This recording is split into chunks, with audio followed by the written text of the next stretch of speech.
In 1989, the world was introduced to the Lexus name with the introduction of the original LS sedan. Out of nowhere, little Japanese upstart Toyota decided it wanted to take on the Germans in the luxury market. Now, it's 26 years later, and here I am holding the keys to the latest and greatest Lexus flagship, the 2015 Lexus LS 460L. This latest LS is the most aggressively styled, largest, and most luxurious model yet. With chrome everywhere, giant alloys, and a 4.6-liter V8 making 385 horsepower, I was curious to see if this new sedan could live up to its decades-old reputation. So the driver's cabin of the LS 460 is, as you would expect, extremely luxurious. Everything that you can see or reach or touch is just amazing. So the steering wheel has this wood with this great dark finish.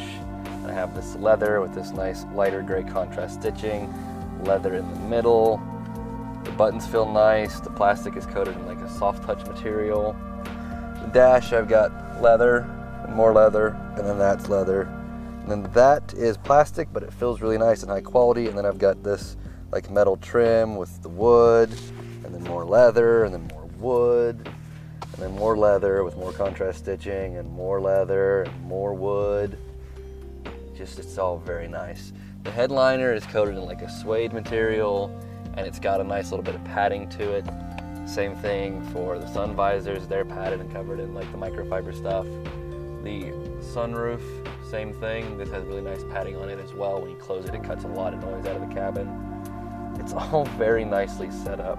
Of course, here I have lots of controls. I have heated and air conditioning seats with an auto function, so I can just set it on auto like you would with the climate control, and it will automatically heat or cool the seat depending on the settings of your climate control system and how hot you are in the car. I've got controls for seat visors that raise on either back side or in the middle. I've got nice cup holders. I have huge storage pockets. I've got big door pockets that pop open and hold stuff. I've got a gigantic glove box that locks. Everything is really nice. Up here in the front, I've got this huge screen.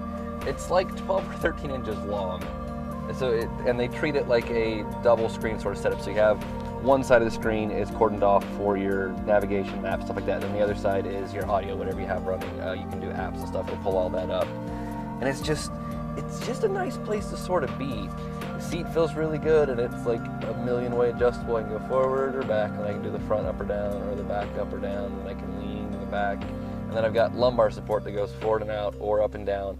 And then I actually have a thigh bolster that I can slide forward and back in this seat as well. So you can get just comfortable enough, get exactly kind of where you want.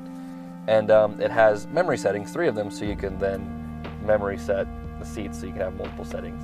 Then there's this, my seat belt. Instead of sliding up or down like most of them will, that's also power operated. Basically everything is power operated. Once you move away from this exact vicinity, things are still nice. Up here on top of the dash, all the way up to the window, it's covered in leather. All the way across, then you have the wood and the metal trim. Of course, you got your nice big clock in the middle. The seats are black leather, as you can see, with the little silver contrast stitching. They're perforated so that you can get the cooling effect through the cooling seats. The cooling seats work great. The heated seats work great. It doesn't just heat the bottom, it heats the bottom and the back. So if you have some like lower back issues while you're on a long drive, you can take care of that. It's just, I really dig sitting here in this position. But this car obviously isn't a car about sitting in the driver's seat. This is a car about sitting elsewhere in the cabin. This is a car about being driven in. So the place you want to be sitting inside of a Lexus 460L is here in the back seat, specifically on the passenger side in the back. While both back seats have plenty of room and is very luxurious back here, I've got acres of leather and acres of wood just like I do up front. I have the nice padded headliner just like I do up front. This seat gets lots of special executive extras that you don't get on that side. So for starters, if I press this little button here, that front seat is going to fold away, and I'm going to lean back and relax. The side of my headrest is a little bit off. I'm going to go ahead and I'm going to raise that up a tiny bit. Now that that seat is folded out of the way, I've decided I really do want to lean back and relax a lot. So I'm going to press that same button. I think so. There it is. Yes, that one. And the seat's going to fold farther away, and this one's going to relax. And I actually have a leg rest that comes up, so I have a little ottoman for my feet. I want that to go just a little bit higher, so I'm going to raise that up some. and I want to lean back just a bit. So now I'm perfectly comfortable. And right here,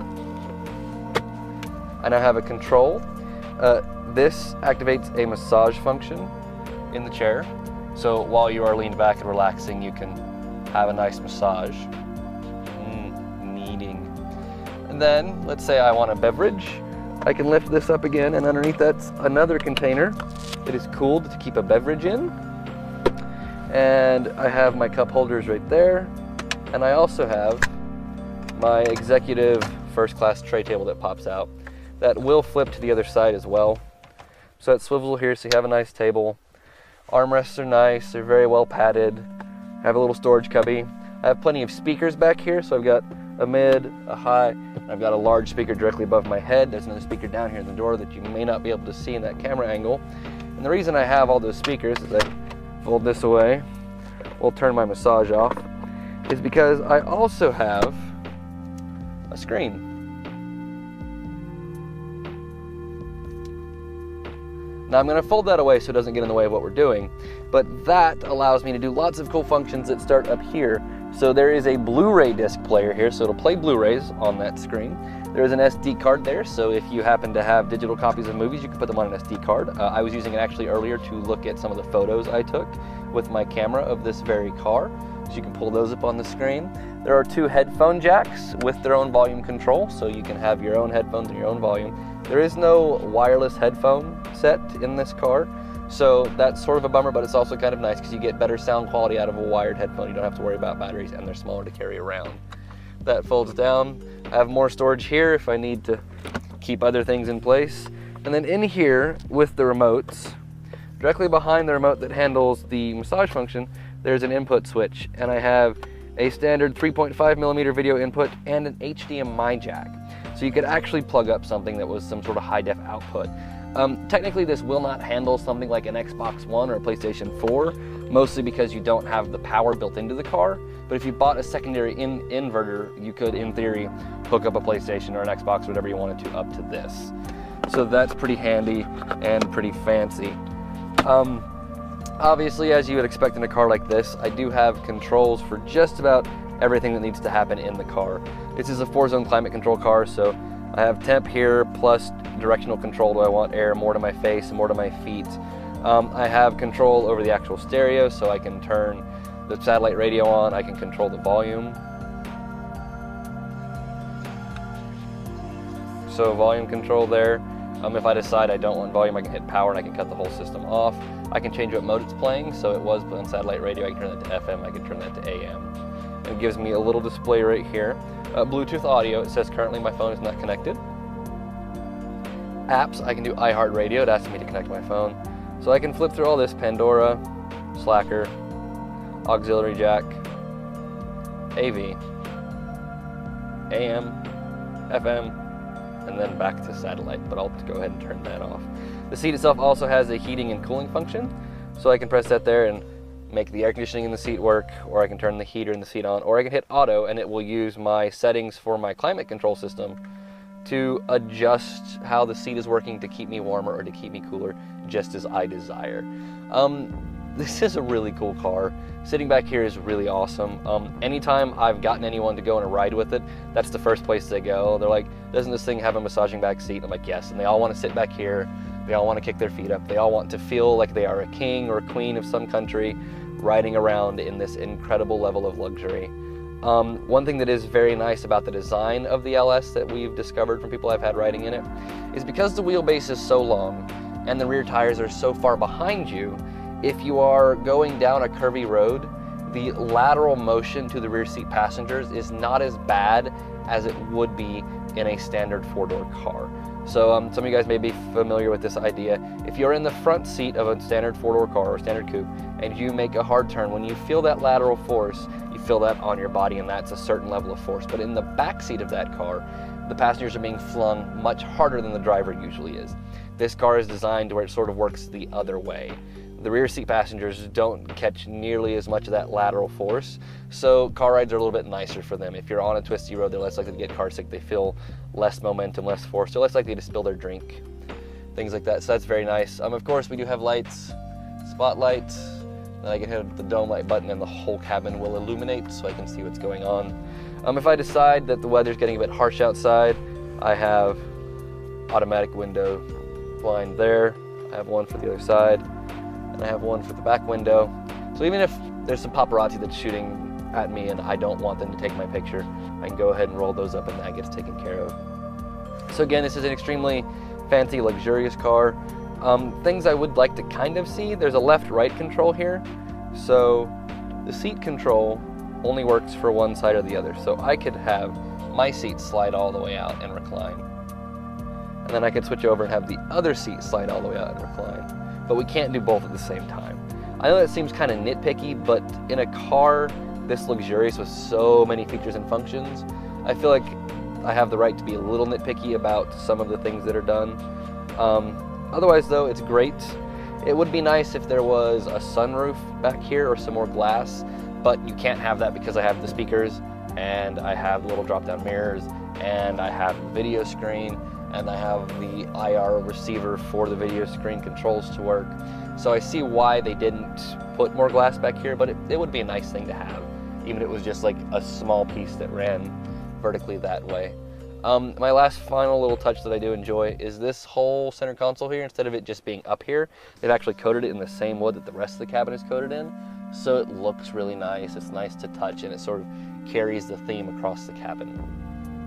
So anyways, the back seat is where you really want to sit, but you can't always have a driver. You can't always sit in the back. So what's this thing like to drive? Now, just because you can afford a long wheelbase Lexus LS doesn't necessarily mean you could also afford the driver to ferry you around anytime you want to go anywhere. So it's very likely you'll be driving this thing on your own. So let's go ahead and take a peek at what the driving experience is kind of like. And it feels at first very Lexus-like in a lot of ways, and then very not so Lexus-like in a lot of ways. So for starters, the thing weighs almost 5,000 pounds. And for the most part, you can feel that, especially through the bends. The car sort of heaves and hoes, and it feels just very gargantuan in a lot of ways. But the brakes are very good, so you come up to a halt, the car will slow down extremely quickly. In fact, so quickly that yesterday I almost hit a deer and came sliding to a halt and slightly flat spotted one of the tires. So the brakes clamp very hard. And then you have the power. So as we talked about, we have the 4.6 liter V8 underneath the hood, and it does a very good job of getting power down to the wheels. So I have the sport shift mode here. I can put the car in Sport Plus, put the gear selector over and select my own gear mode, and you stand on the pedal, the car just launches away. From a dead stop, if you get a good launch, you can hit 60 in about 5.5 seconds. I've not been able to test the top speed, so high. I'd say probably in the 155 range, like most of the German rivals. So that's very good. And then so when you turn it to Sport Plus, you also get a stiffer suspension setup. So the car suddenly doesn't wobble as much. It feels more planted. The movements you get from the car when you're in Sport Plus versus in standard or comfort mode go from being an up-down sort of movement to a rearward sort of movement. So the car suddenly feels more playful when you put it in Sport Plus than it would normally. Now it may be quick, and it may make kind of a good noise while it's going quickly, but that does cause you some problems on the fuel economy front. According to the sticker, this thing will only do 24 miles to the gallon on the highway. I've not been doing that much highway driving. It's been mostly back road bombing and driving it a bit like a hooligan. So I'm only sitting at 15 miles to the gallon. That said, when I first got the car, I did a fuel economy run just to see how far I could push it, and I got well over 30, but it was very difficult to keep the car in that kind of range. I feel like you'd probably end up with a 22, 23 on the highway if you just set your cruise at 75 and let the car do its thing. But yeah, it drinks a bit of fuel, a lot more than you might expect. So once you're cruising at highway speeds, again, it is very Lexus-like. It's very quiet in here. It's very comfortable. Even in Sport Plus, the ride is still very nice and damped.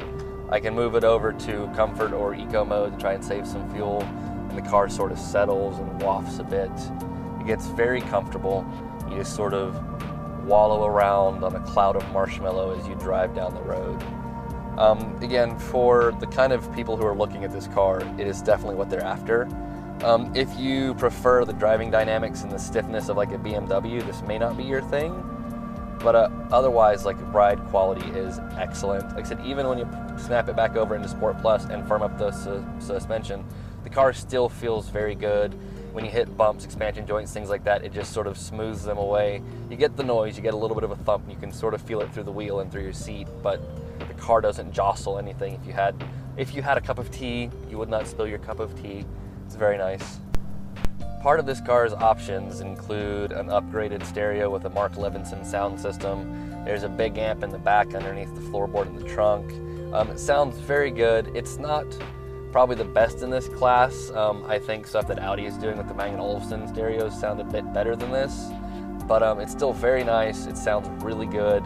There's a lot of volume to it. I think my biggest complaint is it's not clear enough or punchy enough. I really like a lot of the music that I listen to have really sharp and snappy bass notes, and I really like to have a crisp high end, and this is sort of a mellow sound overall. I'd say it's probably more akin to what a lot of people would be interested in, but for my ears it's not quite what I'm looking for, but it still sounds fantastic. I definitely think it's worth the option. So overall, I do enjoy driving this thing. Because when you put it in the Sport Plus mode and you put a little thing over in the select your own gear mode, the car feels playful. It feels fast. You've got plenty of power. The car wants to sort of swing around with you on the back roads. If you really want to be a hooligan with it, you can actually get the back end to step out a little bit, although traction control will quickly step in and stop your fun. Steering feels good. There's nice weighting to it. It's very direct. You know, there's obviously not a lot of feeling through the road to the wheel, but this is a big cushmobile. It's not supposed to be a sports car providing you with all kinds of ample feedback through the wheel. So you get enough that you can play with it, but not enough that anyone would ever get tired of it or feel it was vibrating or anything like that. All the noise, vibration, and harshness is cut down to an absolute minimum, as a Lexus would, but they still give you just enough sensation that you can figure out where you're going, and you can do so quickly and efficiently and with confidence. So it's good overall. If I had a complaint about driving it, it would be the transmission. So I have it in normal mode. I'm going to step on the pedal now.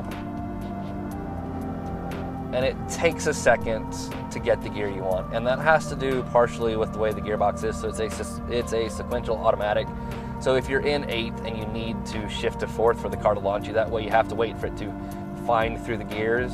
So just standing on the pedal, there's about a half-second lag between when you stand on the pedal and when you get your new gear and launch away. Again, that sort of goes away if you can pick your own gears. Then you get a better throttle response out of it, but it's still not perfect. But again, it's not a sports car. Brakes are fantastic. The pedal's a little bit squishy at first, but once you get through the first little bit, you hit a nice wall of pressure and they bite hard and they're easy to modulate. So I do dig it. I have to say, $100,000 for any car is a lot of money, but you get a lot in this car for that. I have the huge upgraded stereo. All 4 seats are heated and cooled. Of course, I've got the luxurious first-class airliner suite in the back with its own screen, and it'll play Blu-rays and all that sort of stuff that we talked about earlier. So, I mean, you get a lot for the cash. And you get almost 400 horsepower, and you get a quick 0 to 60 time, and you get an incredible ride. Like, the suspension on this thing is just amazing. But it's as much as, you know, houses cost in certain parts of the country. So I have a hard time sort of playing both sides of that coin. Either way, this has been a wonderful machine. It's been a wonderful week. I'm going to be very sad when this car leaves. There are not a lot of cars I get to say that about. You know, I mean, there are a few. I was sad when the 911 left. I was sad when the GTR left. And this machine has left an impression on me like those cars did. No, it is not a sports car. No, it's not lightning fast, whereas the 911 and the GTR were both of those things. But this is kind of one of the pinnacles of its class. Just the engineering behind it, the amount of tech and comfort and performance and luxury all combined that Lexus is able to create with this machine is something special. And that's what I really like about it, is it feels special. It feels special to drive. It feels special to sit in.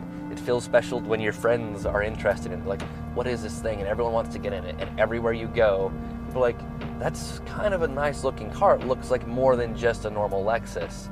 And it just sort of has that charisma to it that a lot of cars don't have. And charisma makes it special, and charisma makes me want it. And that charisma is going to make sure that I miss it when it's gone. So anyways, I hope you've enjoyed this trip of the inside and the outside of the $100,000 insanely luxurious Lexus LS 460L. I'm Chris Chimo. This has been a review for AutoTalk.com. Thank you guys for hanging out with me, and I will see you next time. Cheers.